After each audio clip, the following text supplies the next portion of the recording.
The Ballad of the Blighted Harvest. Setting, Iowa, 1980s. Chapter 1, The Heartland Haze. Let me tell you about a small town in Iowa called Sweetwater. It was one of those places where everybody knew your daddy, and your daddy knew their daddy. The kind of town built on corn, good Christian values, and a fierce, almost suspicious independent streak. Our story starts with a fella named Jedediah Jed Hayes. Jed was the proud owner of the biggest piece of land in the county, the old Prosperity Farm. It was a massive operation, modernized with the latest tractors and those big noisy silos, a real testament to the American spirit of hard work and getting ahead. Jed wasn't just working the land, he was taming it. He was living the American dream of being his own boss. But in the summer of '84, something was off. The air wasn't right. It hung heavy, not just with humidity, but with a weird, metallic tang.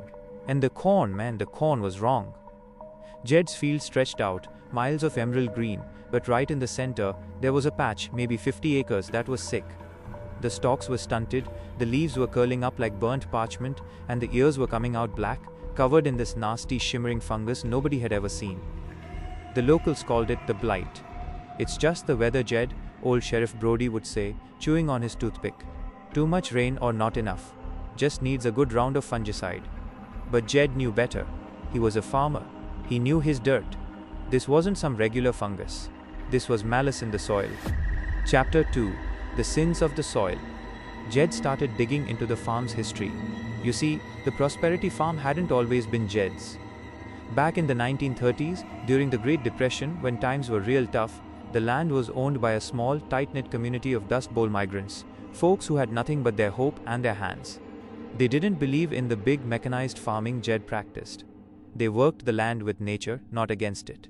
But the bank, driven by the relentless, hungry American appetite for expansion and profit, foreclosed on them. They were driven out, their tiny, precious harvest seized, and their dreams scattered. Jed found a dusty old ledger in the attic of his farmhouse. It detailed the whole bitter business. The name that kept popping up? Augustus Sterling, the original owner of the bank that seized the property. And below his signature, a final shaky entry, written by one of the evicted farmers. Asterisk, the land has its memory. You steal the bread from a man's table, you earn the rot in your own. Jed felt a chill deep in his bones. This wasn't bad luck. This was a curse rooted in the dark side of the American competitive spirit, the ruthless pursuit of property and wealth over people. Chapter 3, The Midnight Cultivation. The blight got worse. It started to spread slowly beyond Jed's farm. The whole county was getting worried. People started whispering about the old abandoned community well near the blighted patch, a place that was never supposed to be paved over. One rainy Friday night, Jed couldn't sleep. He grabbed his big, heavy-duty flashlight and headed out to the field. The smell was overpowering now, like sulfur mixed with stale bread. He found it right in the center of the rot, a perfect dark circle about 10 feet across. And standing in that circle, not looking at him, were three figures.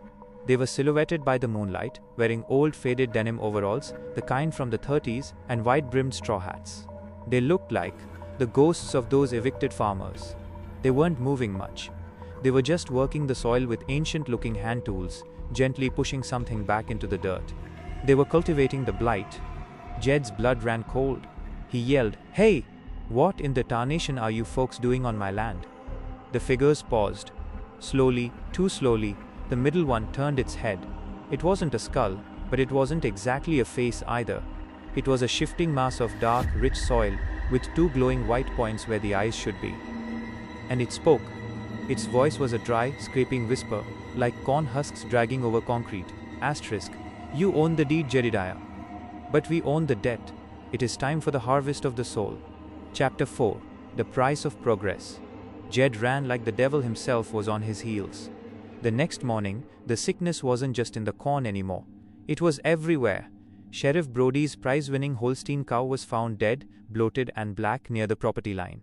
The local diner's neon sign flickered and died for good. The whole town of Sweetwater felt like it was suffocating. Jed realized he was trapped. The blight was the consequence of his ancestors' greed, a physical manifestation of a broken promise, the promise of fair opportunity, shattered by the pursuit of endless profit. It was the American nightmare rising from the soil. He tried everything. He brought in scientists from the state university. They looked at the fungus through their electron microscopes and just shook their heads. "We can't identify it, Jed. It's organically impossible." Finally, Jed returned to the ledger. Under the final curse, he found a small, rolled-up, yellowed piece of paper. It was a formal deed of conscience, signed by the displaced farmers.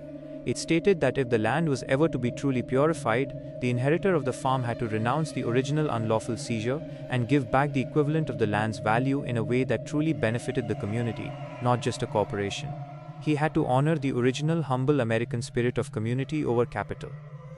Jed was a wealthy man, but the idea of giving away his money, his most cherished symbol of success, felt like tearing off his own arm. This was the ultimate American horror, the sacrifice of his financial empire for his moral soul. Chapter 5: The Final Reaping. That night, the air was still, quiet. Jed went back to the Blighted circle. The three spectral farmers were waiting.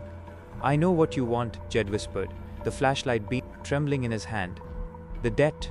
He pulled out his phone, a modern device of wealth, and opened his banking app.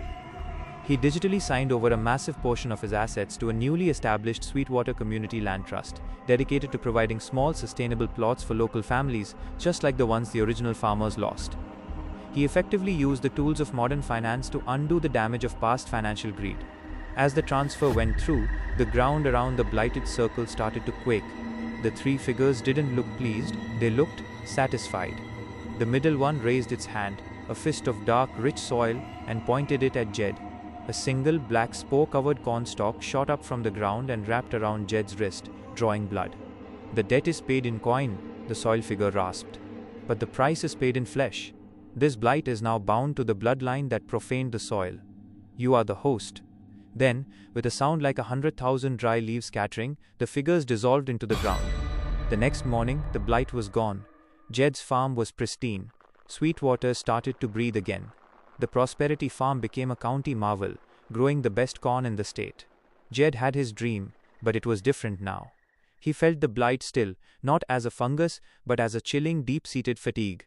He carried the exhaustion of a nation's ancient, unresolved moral compromises.